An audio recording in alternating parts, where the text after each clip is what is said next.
Bunuh kami dulu, baru papa mama cerai. Maafkan saya untuk judul yang kurang enak ini. Antara tahun 98 sampai 2003 saya bertugas mengelilingi keuskupan-keuskupan di Indonesia untuk pembinaan anak-anak sekami, anak-anak misioner.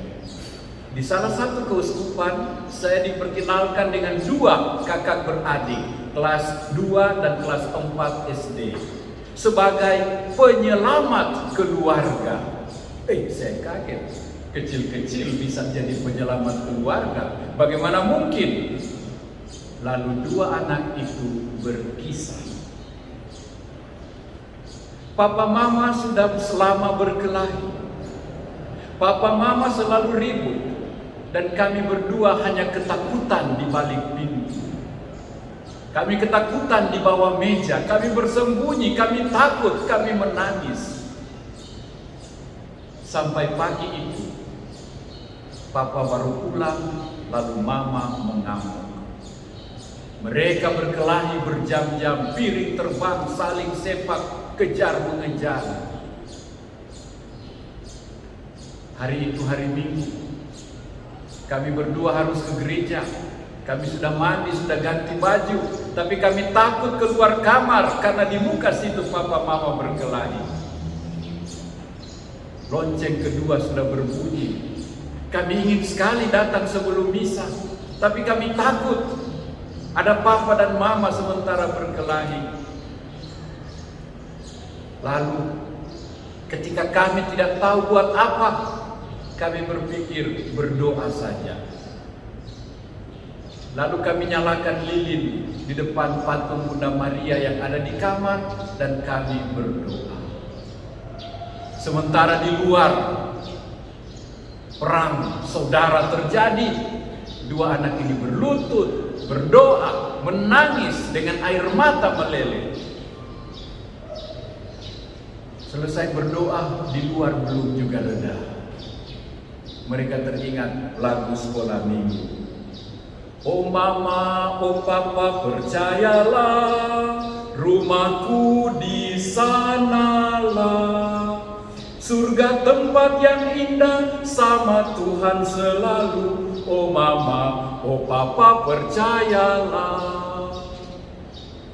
Mereka bernyanyi. Mereka mau ingatkan papa mama, kita dipanggil untuk ke surga. Kita harus hidup bersama-sama Tuhan di sana, papa mama dan anak-anak. Ada satu saat ketika suami istri ini Sonin tahu mau bilang apa, Sonin tahu mau marah apa, dua-dua terdiam. Dan saat mereka terdiam, lengkingan doa dan nyanyian dua anak ini menyentuh telinga mereka. Kaget, siapa yang bernyanyi? Ketika mereka mendengarkan syair ini, dua-dua jadi reda. Mama mencari di mana suara itu. Dia buka pintu. Apa yang dia lihat?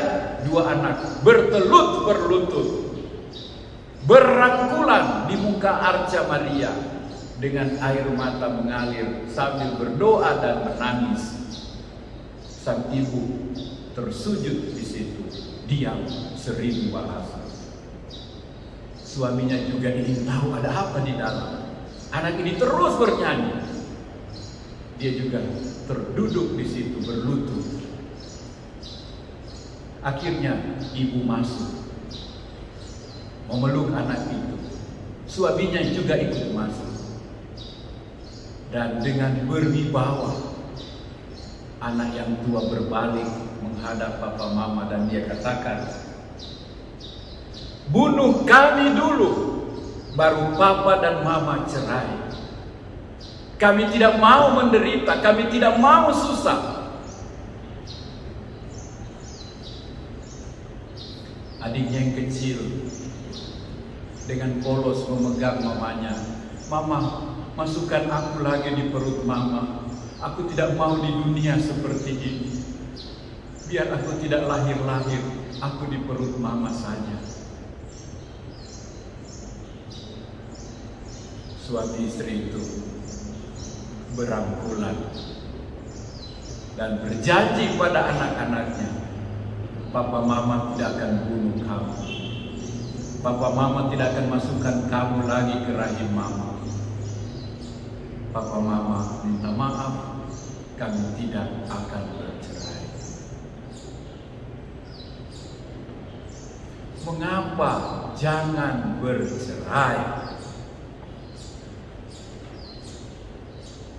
Apa yang kita dengarkan dalam bacaan Injil tadi juga pertanyaan orang Farisi. Pada waktu itu suami dengan mudah boleh menceraikan istrinya. Pada waktu itu wanita itu kelas 2, tidak selevel, bukan mitra, bukan partner, bukan yang sepadan, di bawah kelas laki-laki. Dan laki-laki sewenang-wenang bisa bersikap pada mereka. Untuk alasan-alasan sepele saja mereka bisa buat surat cerai. Salah memasak, terlalu cerewet sedikit, ya, terlalu melontok-melontok tubuh.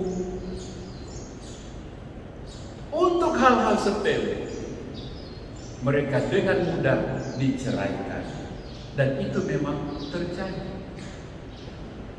Orang-orang Farisi ini mencoba menjebak Yesus. Bolehkah suami menceraikan istrinya?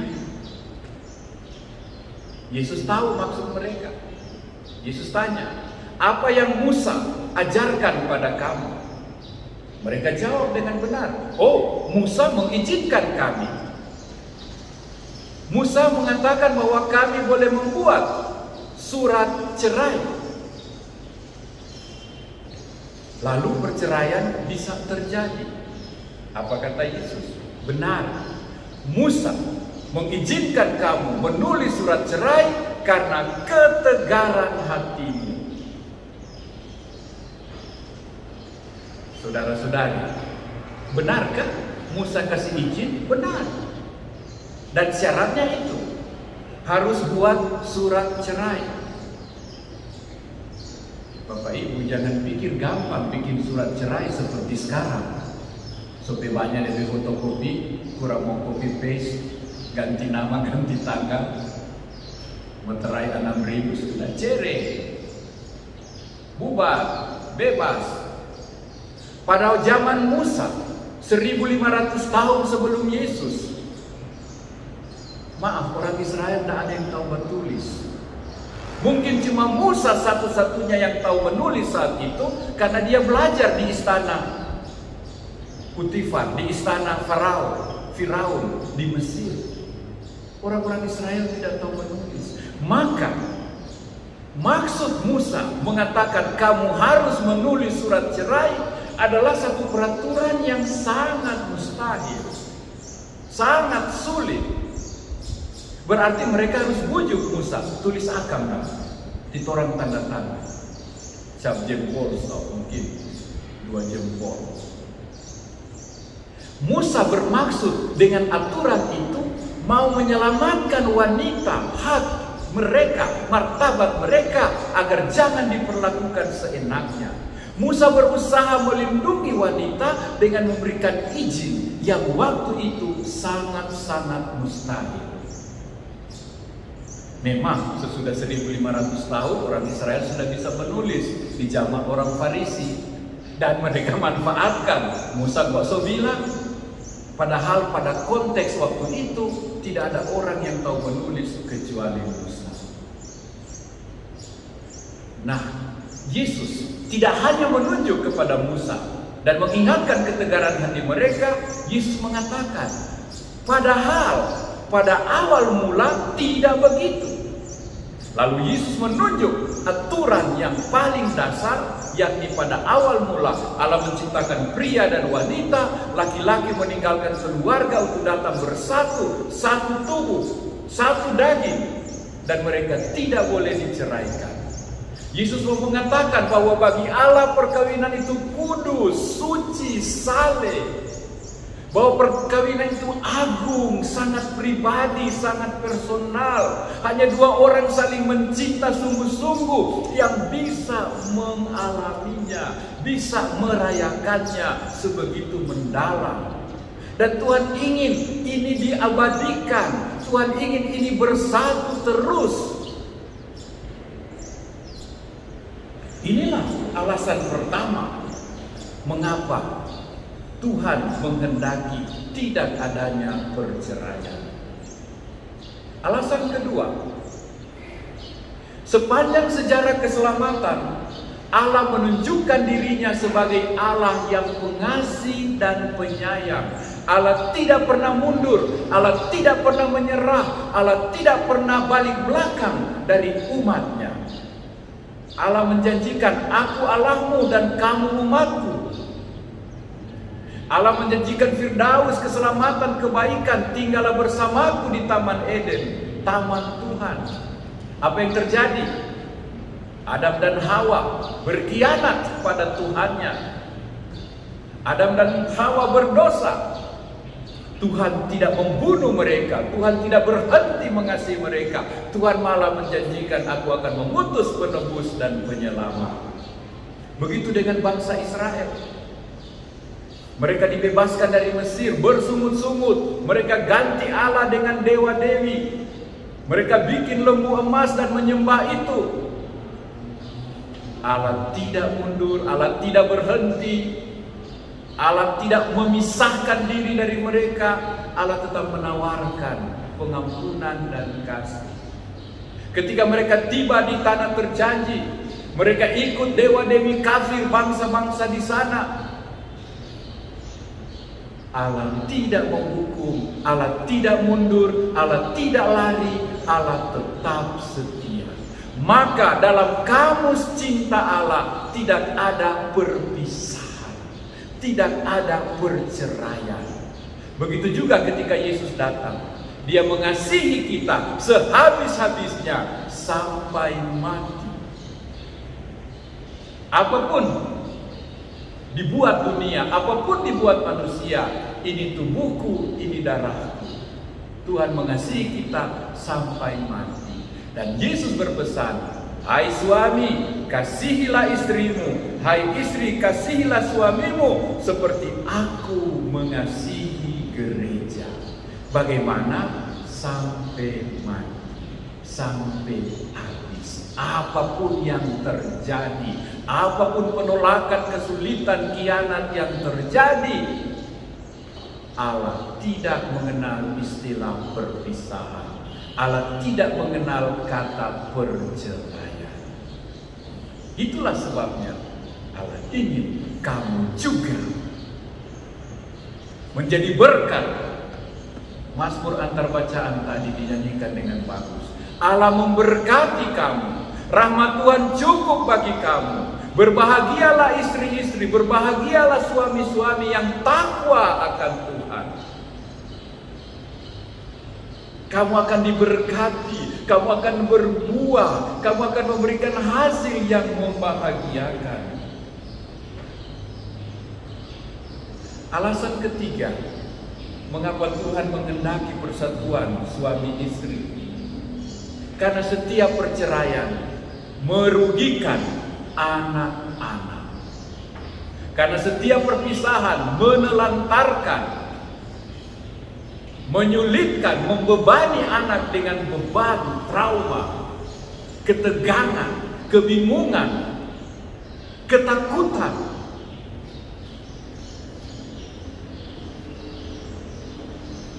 Pada akhir bacaan tadi, bacaan Injil, sesudah Yesus menegur orang Farisi, sesudah Yesus mengajar tidak boleh bercerai, Yesus memeluk anak-anak yang lemah, yang rapuh, yang butuh tangan kuat, penolong dan pembela mereka. Yesus merangkul mereka yang kecil, yang butuh teladan papa mamanya, yang butuh ajaran iman, contoh yang hidup dari orang-orang dewasa. Yesus memeluk mereka dan meminta, perhatikan, jangan mereka dikorbankan, jangan mereka dikecewakan, Jangan mereka menjadi kurban dari ketegaran, dari egoisme kamu, dari ketidakmauan kamu untuk merendah, minta maaf, minta ampun, dan bertobat. Saya tanya anak kakaknya itu, nah, siapa yang kasih ide pangana kau bilang bunuh kami dulu baru papa mama cerai? Dia bilang tidak tahu, cuma terpikir waktu itu, bunuhlah kami baru papa mama cerai. Saudara-saudari terkasih, mungkin kamu bilang pastor kuat tidak berkeluarga. Pastor tidak tahu. Saya tahu, saya alami tidak mudah hidup berkeluarga. Ada banyak kesulitan, ada banyak tantangan, ada banyak rambu-rambu, ada banyak kerikil-kerikil. Tapi kita juga tahu ada banyak keluarga yang mampu bertahan sampai akhir. Ada yang rayakan 50 tahun, ada yang rayakan 60 tahun. Hari Kamis lalu saya menghadiri misa yang merayakan 40 tahun Pak Edi dan Ibu Yul. Pak Edi sudah berapa tahun terakhir ini terbaring sakit, tidak boleh apa-apa, kurang angka yang anak-anak yang angka kiri kanan, bicara pun, omong pun tidak mampu lagi. Dewi Yul tetap penuh kasih, cerah, dari matanya kelihatan pelayanannya tidak ada dusta. Dari matanya kelihatan dia mengasihi apapun keadaan suaminya. Saya tahu ada keluarga yang mampu, ada keluarga yang kuat, ada keluarga yang berjuang, berusaha tetap menjadi berkat bagi pasangan, menjadi berkat bagi anak-anak. Mereka membaharui janji perkawinan karena papa sudah bisa baca, sudah bisa omong, hanya istri sendiri yang membaharuinya di hadapan anak-anak. Saya tahu ada banyak juga anak-anak yang jadi korban. Saya sudah dampingi banyak anak-anak yang kesulitan, ketakutan sampai sekarang. Sudah besar, sudah dewasa pun takut kawin karena trauma di rumah dulu. Bulan lalu kita baru melantik di sini KBK WKRI cabang paroki. What can we do, bapak-bapak terkasih? What can we do, ibu-ibu terkasih? Untuk keluarga-keluarga di paroki kita yang sedang berjuang, sedang bergulat, yang dalam kesulitan, yang cuma sibuk partai ini, partai itu. Mungkin ada sesuatu yang lebih membutuhkan keterlibatan kita. Berapa banyak yang butuh kaunselor? Berapa banyak yang butuh keluarga-keluarga yang sudah mapan untuk berbagi cerita, berbagi derita, berbagi perjuangan, berbagi akan nasihat, kasih akan peneguhan, bantu mendoakan, bantu sharing, memberi jalan. Orang dulu begini-begini, orang coba begini. Pengalaman-pengalaman kamu pasti berguna, pasti menjadi berkat bagi yang lain. Berapa banyak anak-anak bisa kita tolong dan selamatkan, kita bisa bantu. Tuhan menanamkan pada kita hari Minggu ini harapan ada. Tidak mungkin Tuhan meminta sesuatu yang mustahil.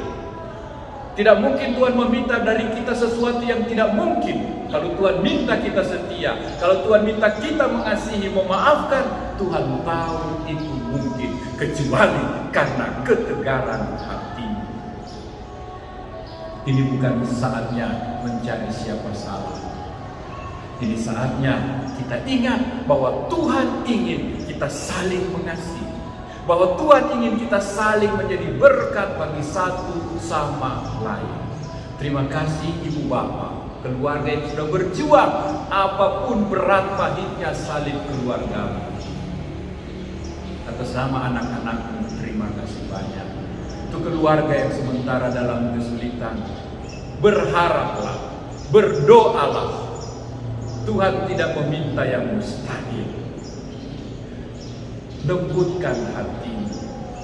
Jangan cepat menyerah, jangan cepat putus asa. Benih, buah, rahmat perlu waktu juga untuk bertumbuh. Mari kita hening sejenak. Mari kita bersyukur pada Tuhan untuk Papa dan Mama yang setia. Apapun pengalaman suka duka, pahit manis, sakit dan sehat di rumah. Terima kasih Tuhan untuk kesetiaan, pengampunan, pengorbanan mereka. Untuk keluarga yang sementara bergumul, kita percaya semuanya akan berlalu dengan cepat jika kita terus berharap dan berdoa.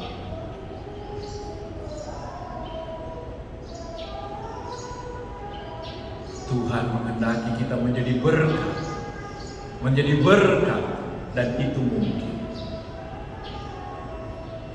Tuhan, ajarilah kami kasih setiamu. Bantulah kami hanya menjadi berkat saja bagi satu sama lain. Bahkan bantu aku untuk tidak memaksa yang lain menjadi berkat. Mulailah dengan diriku menjadi berkat. Ajarilah kami bahasa cinta, agar kami dekat padamu ya Tuhanku. Ajarilah kami bahasa cinta, agar kami dekat padamu.